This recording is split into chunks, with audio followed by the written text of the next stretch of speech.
ahora sí.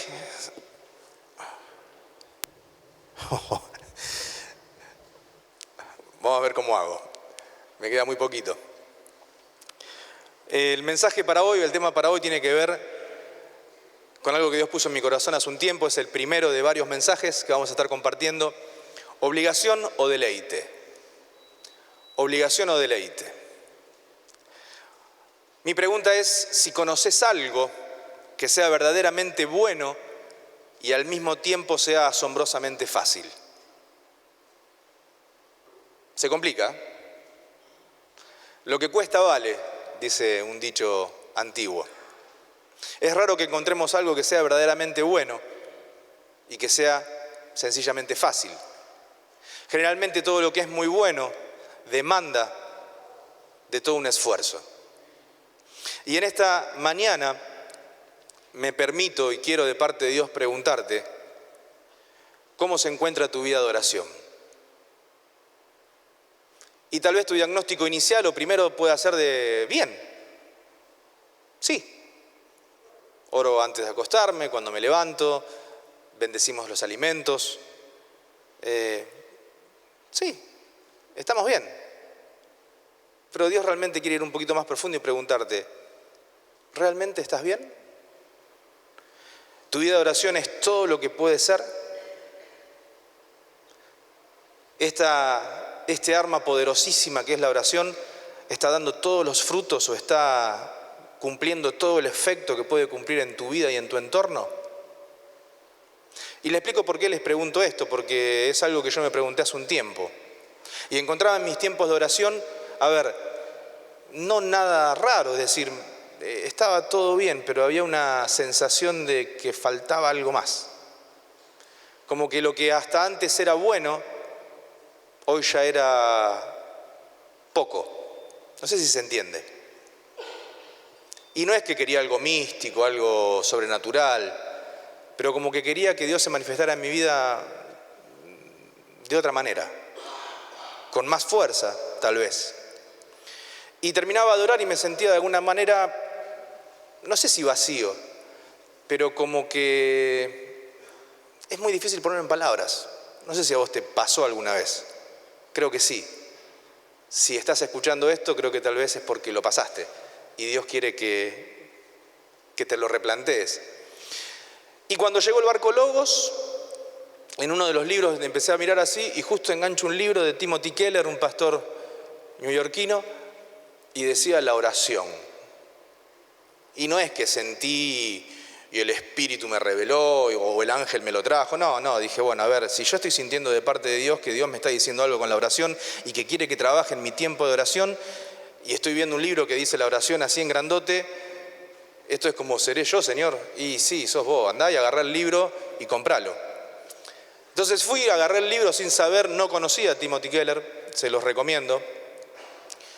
Agarré el libro, pasé por la caja, lo compré y justo fue un periodo donde justo me agarró un parte de enfermo en el trabajo, que estuve una semanita de reposo y empecé a leer como loco. Y cuando lo comencé a leer fue como que le dije, gracias Señor, porque realmente vos me mandaste a que agarre. Se puso en pausa la máquina. A que yo agarre ese libro. Y allí, cuando comienza el libro, hay una frase de Phelps, un teólogo estadounidense del siglo XIX, que declara una verdad que cuando la leí me resultó por demás de confrontativa. Es decir, me conmovió, me chocó.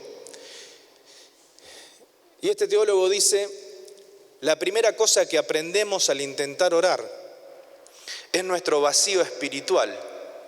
Y esta enseñanza es crucial.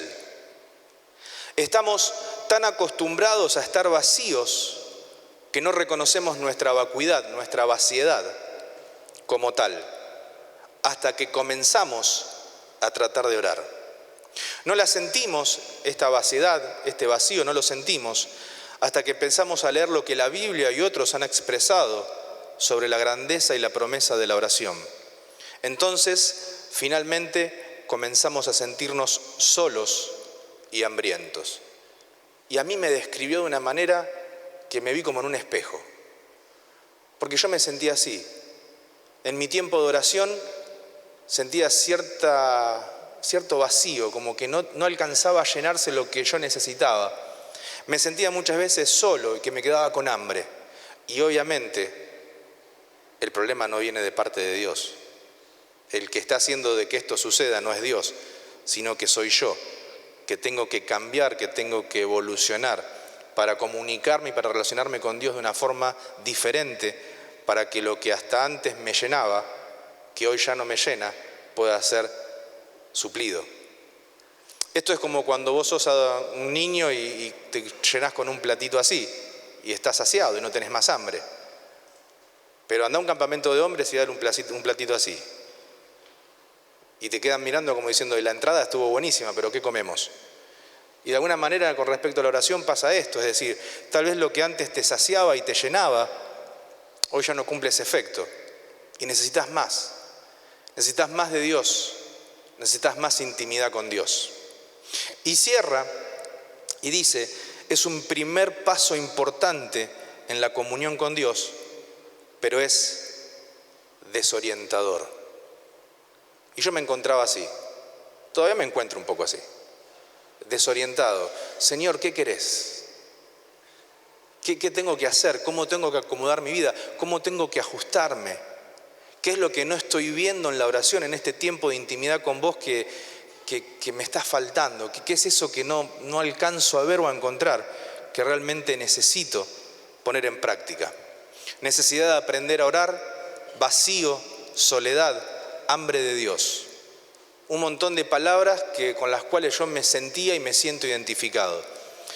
Dice la palabra de Dios en 1 Juan 5, 13 al 15, estas cosas os he escrito a vosotros que creéis en el nombre del Hijo de Dios, para que sepáis que tenéis vida eterna, y para que creáis en el nombre del Hijo de Dios.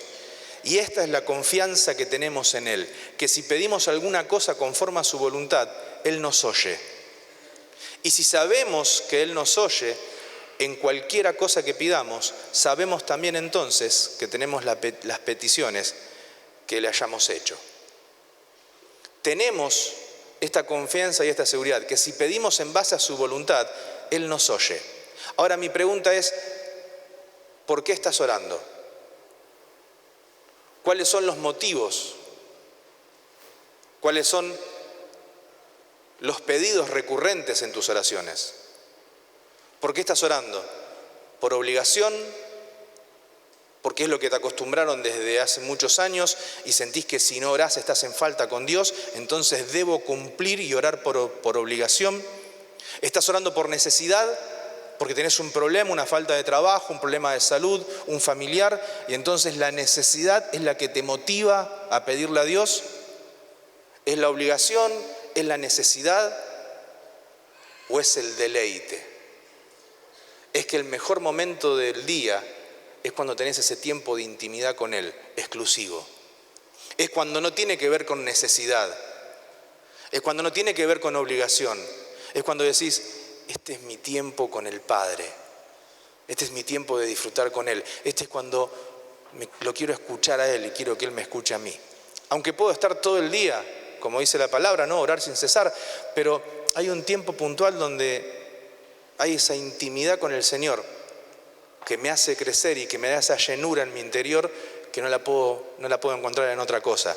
Una vez recuerdo haber predicado, que si no me equivoco fue una noche el año pasado o principio de este año, sobre las oraciones de Pablo y cuáles eran los motivos por los que Pablo oraba.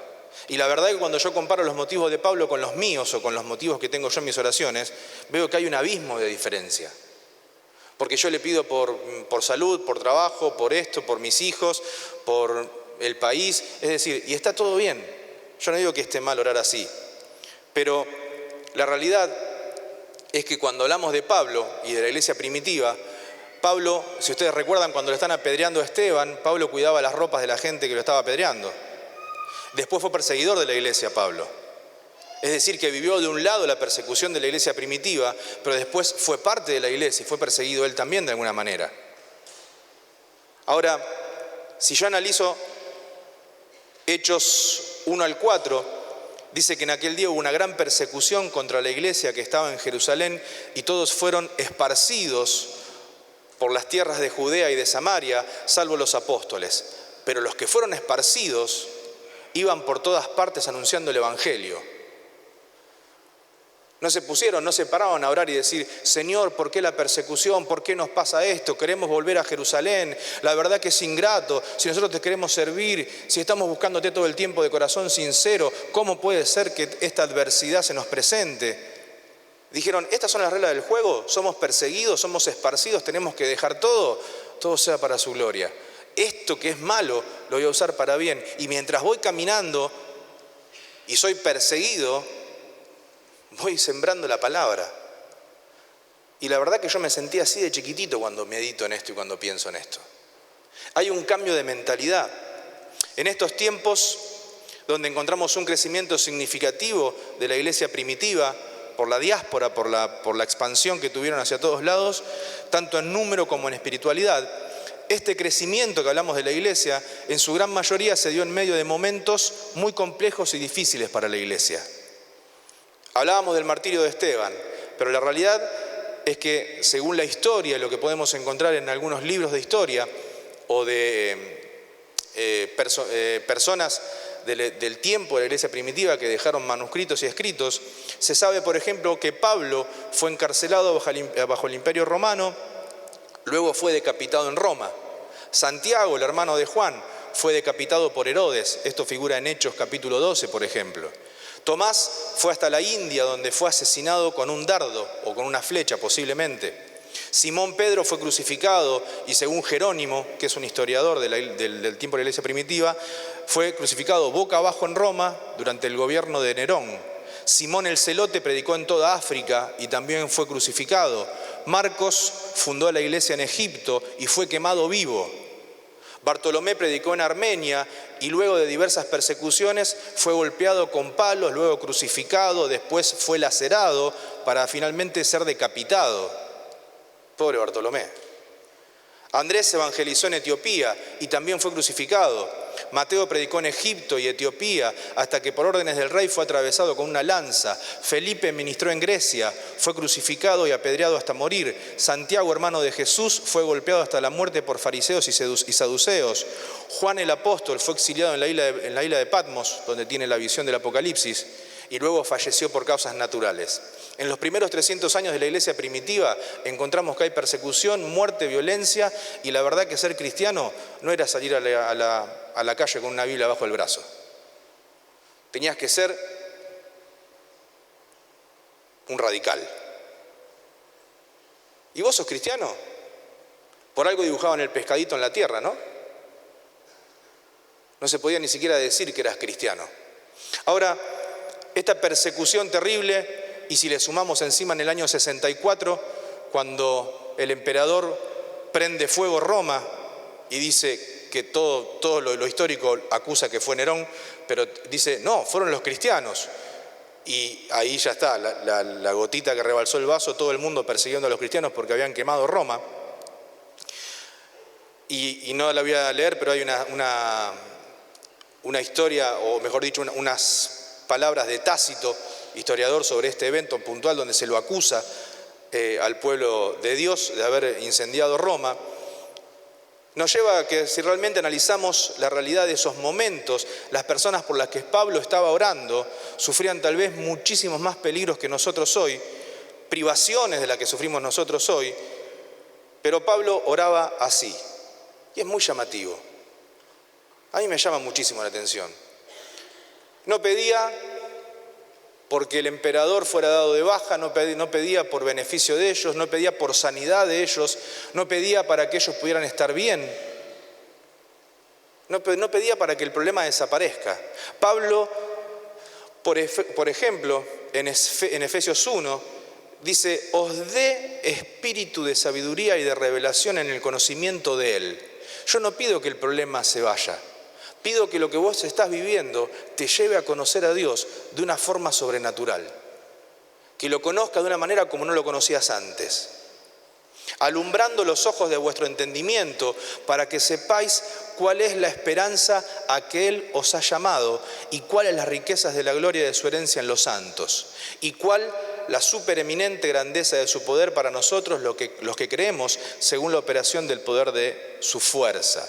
Cuando le escriba a los romanos, esto le escribe a la iglesia de Éfeso, a los romanos, os dé entre vosotros un mismo sentir según Cristo Jesús. Pero ¿y lo que nos está pasando? Nos están persiguiendo, Pablo, está todo bien, nos están matando. Y vos me pedís que haya un mismo sentir entre nosotros. No solamente la iglesia en Roma, en Filipos, que vuestro amor abunde aún más y más en ciencia y en todo conocimiento para que aprobéis lo mejor, a fin de que seáis sinceros e irreprensibles para el día de Cristo, llenos de frutos de justicia. Pablo, no entendiste nada, nos están matando. Somos perseguidos, no podemos pronunciar el nombre de Cristo. Nuestros líderes están siendo crucificados, apedreados. Nos están aniquilando. Yo te pido que está bien que ores por nuestra unidad y para que el Señor sea perfeccionado en mí. Buenísimo. Pero orá para que esto se termine. Orá para que el emperador le agarre un ataque o lo bajen o lo destituyan. Orá para que esto se solucione. A la iglesia de Colosas, que seáis llenos del conocimiento de su voluntad en toda sabiduría e inteligencia espiritual, para que andéis como es digno del Señor, agradándole en todo, llevando fruto en toda buena obra y creciendo en el conocimiento de Dios, fortalecidos con todo poder, conforme a la potencia de su gloria, para toda paciencia y longanimidad, con gozo dando gracias al Padre que nos hizo aptos para participar de la herencia de los santos en luz, el cual nos ha librado de la potestad de las tinieblas y trasladado al reino de su amado Hijo, en quien tenemos redención por su sangre, el perdón de pecados. La realidad es que cuando analizamos esto, Pablo no oraba por las problemáticas o por la situación actual que tenía el pueblo en las diferentes iglesias. Pablo oraba y clamaba para que Dios sea manifestado y para que el espíritu de ellos vaya creciendo y para que tengan sabiduría y tengan intimidad y puedan ellos crecer, madurar espiritualmente de forma tal que todo el contexto, todo lo que les pase, sea secundario. Ahora, yo oro al revés. En mis tiempos de oración yo estoy orando para que cambie todo mi contexto y yo me mantengo inerte. Y Pablo me dice, no, la idea es que tenemos que orar para que lo que cambie sea yo, porque el contexto puede cambiar o no, pero lo mejor de esto es que vos puedas salir transformado de esta situación. Pablo evidentemente no ora por los motivos que tienen que ver con los bienes o con aquellos motivos que solemos orar nosotros. Y en esto, permítanme hacer un paréntesis y no de los explosivos, como algunos de ustedes se ríen. No digo que esté mal orar por las necesidades, porque el Señor cuando comienza su oración en el Padre Nuestro, la termina diciendo, danos el pan de cada día y no nos expongas a la tentación.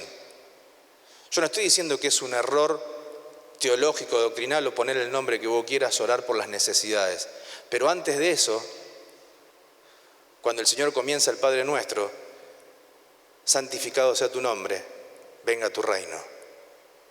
Y yo me di cuenta que en mi vida, hasta hace poquito tiempo, había invertido el orden. A mí me interesaba más que me dé el pan de cada día y que no me exponga a la tentación o que me libre del mal. Era más importante para mí que la primer parte, que es, sea tu nombre exaltado y venga tu reino. Y cuando invertimos el orden, la cosa se complica. Por lo menos a mí lo que quiero transmitirte en esta mañana, que lo que Dios quiere hacer es en primer lugar que tu vida sea una vida que pueda darle gloria al Padre, que pueda de todo corazón realmente desear que ese reino se establezca primero en tu vida y como consecuencia de eso en tu entorno, para que después obviamente sí puedas recibir el pan de cada día y puedas ser librado de la tentación y del mal. Lo que intento manifestarte con este mensaje, y voy terminando y me queda más de medio mensaje, pero lo continuamos la próxima, Radica en poder replantearnos y meditar sobre aquello que es más relevante o importante en el corazón de un hombre consagrado y utilizado sobrenaturalmente para Dios o por Dios. Vuelvo a lo mismo. Lo que intento manifestar en esta mañana, en este mensaje, para que puedas escuchar, radica en poder replantearnos y meditar sobre aquello que es más relevante o importante en el corazón de un hombre o una mujer de Dios. Que sus problemas sean solucionados o que el nombre del Padre pueda ser exaltado. Y eso es lo que Dios tal vez empezó a tratar conmigo, es la puntita de una madeja que Dios empezó a tratar conmigo hace un tiempo, confrontándome en mi tiempo de oración. Y empezar a dejar de orar por mí, para empezar a escucharlo a Él. Pablo oraba para que tanto él como los demás pudieran conocer más a Dios. Y si realmente podemos hacer nuestro este cambio, esta perspectiva, obviamente que va a cambiar nuestra vida de oración, pero también va a cambiar nuestra iglesia. Porque tiene que ver con esto que venimos hablando hace mucho tiempo, de dejar de mirarnos el pupo o a nosotros mismos, para empezar a mirar a los que están al lado nuestro. Y la verdad es que yo no puedo mirar al de al lado mío si primero no miro para arriba. Lo que me da la capacidad de mirar al que está al lado es ese sentir que Dios pone en mí, a través de mirar para arriba, de decirme, hey, al lado tuyo hay alguien. No estás solo en este mundo. No es lo que te pasa a vos lo más importante o solamente lo que sucede. Cuando empezamos a golpear las puertas del cielo y Dios empieza a tratarnos en intimidad y ya no te sentís tan a gusto con tu tiempo de oración y sentís que hay un vacío o una sensación de hambre que no te terminaste de llenar, permitime decirte, es lo mejor que te puede pasar. No conformarte con lo que papá te dio hasta ahora es lo mejor que te puede pasar. Querer más de Él, buscar profundizar más en esa intimidad con el Señor, es lo mejor que te puede pasar. Cuando pensás que Dios ya no te puede sorprender, te anestesiás. Yo quiero que Dios me sorprenda todos los días y que me muestre qué cosas tengo que entregar cada día, porque obviamente, como siempre digo, no soy una pieza terminada. Estoy en pleno proceso. Pero cómo duele de que el alfarero meta mano y te acomode las ideas. Cómo cuesta. Pero cuando va tomando forma y cuando es a como Él quiere, qué placer saber de que sos una pieza perfecta en las manos del mejor maestro. Oramos. Señor, gracias por este tiempo, gracias por tu palabra. Te pedimos en el nombre de Jesús de que tú estés acomodando cada pensamiento, cada palabra a lo que es tu voluntad. Y que este sea un tiempo donde tu Espíritu Santo nos esté confrontando, Señor, a querer cada día más de vos. No solamente a decirlo con nuestros labios, no solamente a pensarlo, no solamente a que sea un deseo, sino que realmente sea una realidad, que lo pongamos en práctica cada día. Señor, queremos dejar de desear estar más cerca tuyo, para que realmente podamos vivir cada día, estar más cerca tuyo. Trabaja con nosotros, trabaja con cada uno de nosotros, papá, en nuestra intimidad, en nuestro tiempo contigo. Háblanos. En el nombre de Jesús, yo te pido que nuestro tiempo de oración e de intimidad contigo nos esté dando sabor a poco, para que seamos movilizados a buscar cada día más de vos. Que no nos conformemos con lo que hemos vivido hasta aquí, que ha sido mucho y bueno, sino que realmente sea un tiempo donde tengamos hambre y sed de ti, el dador de la vida. En el nombre de Jesús Te lo pedimos y agradecemos. Amén y amén.